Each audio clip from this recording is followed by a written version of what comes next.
Merci, Monsieur le Président, chers collègues, Monsieur le Ministre. La lutte pour la préservation de l'environnement et la participation civique sont deux enjeux essentiels pour nos temps, décisifs pour notre avenir.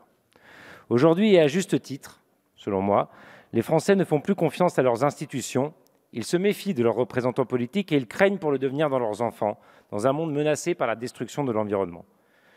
Si nos concitoyens, en particulier les plus jeunes, désertent les urnes, on les retrouve dans la rue, dans les associations, dans les collectifs. Ce sont eux qui nous le rappellent, avec les grèves lycéennes, avec l'affaire du siècle, qu'il y a urgence à agir pour notre planète et pour notre démocratie. Aussi, faire inscrire par voie référendaire la préservation de l'environnement, la sauvegarde de la diversité biologique, la lutte contre le dérèglement climatique au premier des articles de notre Constitution représente une avancée, avant tout symbolique, certes, mais certaine, que je ne peux que soutenir, en tout cas sur le principe. Car il ne faut pourtant pas se leurrer. La fin politique de cette opération est tout autre et ne doit pas être masquée par les moyens utilisés pour y parvenir. Pour reprendre une métaphore un peu connue, l'arbre du référendum ne doit pas cacher la forêt des renoncements climatiques et des abus antidémocratiques accumulés par ce gouvernement. Il est aisé de deviner dans ce virage écologique tardif la stratégie de communication crépuscule d'un quinquennat qui affiche à ce stade plus de régression que d'avancée, que ce soit sur le bâtiment, les énergies, la biodiversité ou l'agriculture.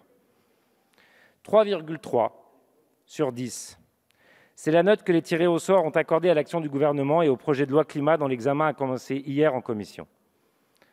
Modifier la Constitution quand les actes ne suivent pas, c'est comme le slogan « Make our planet great again », de bien belles paroles, mais qui résonnent douloureusement dans le vide qui les entoure. La maison brûle et on convoque les Français pour leur demander si les pompiers doivent intervenir. Ça a été dit à plusieurs reprises par un certain nombre de personnes. Je crois qu'il faut le répéter encore à cette tribune ce soir. Un nouveau dévoiement des outils démocratiques qui ne sera pas sans conséquences. Les Français ne sont pas des veaux, encore moins des idiots. Sous couvert de poser des actes politiques, on affaiblit notre démocratie par ces simulacres de participation civique qui, au mieux, déçoivent, au pire, dégoûtent ceux qui se prêtent à l'exercice. Cette arnaque démocratique, c'est finalement un fil rouge du quinquennat. Il faut la voir à travers l'écran des fumées des consultations, des nouvelles plateformes, des numéros verts, des conventions, des grands débats qui ne trompent plus personne. Ces pratiques sont dévoyées d'une manière d'autant plus hypocrite qu'elles cherchent à détourner le regard d'une toute autre réalité, celle d'un hypercentralisme technocratique où l'ensemble du pouvoir de décision est capté par quelques-uns. Ceux-là même qui promettaient de briser la caste, de libérer la démocratie pour la rendre à celles et à ceux à qui elle n'aurait jamais dû cesser d'appartenir, le peuple français. Un renversement insidieux qui finalement crée la défiance, renforce la méfiance et poussera vers les extrêmes. Le climat est un sujet trop grave pour faire l'objet d'un pari politique. Avec l'élection présidentielle en vue et le report des scrutins régionaux et départementaux au mois de juin, la multiplication des campagnes électorales risque de brouiller le débat. Depuis le début de la Ve République, les référendums ont toujours eu une dimension publicitaire.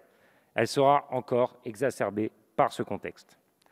Pendant ce temps, les instruments de la démocratie environnementale sont affaiblis par le gouvernement. La réforme constitutionnelle dont notre pays a besoin, en premier lieu, c'est celle d'une refonte globale de tout notre système institutionnel. Pour une démocratie où les citoyens ne s'exprimeront plus seulement quand ils seront convoqués, au bon vouloir du monarque présidentiel, mais où ils deviendront des acteurs à part entière du processus de décision publique.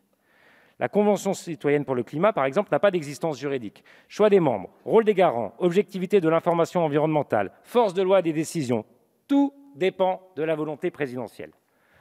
La consécration d'une souveraineté démocratique véritable est une nécessité qui ne peut reposer que sur des expériences ponctuelles, mais sur des changements structurels et ambitieux. Élire les députés à la proportionnelle intégrale permettrait d'avoir une assemblée véritablement représentative de la diversité des opinions.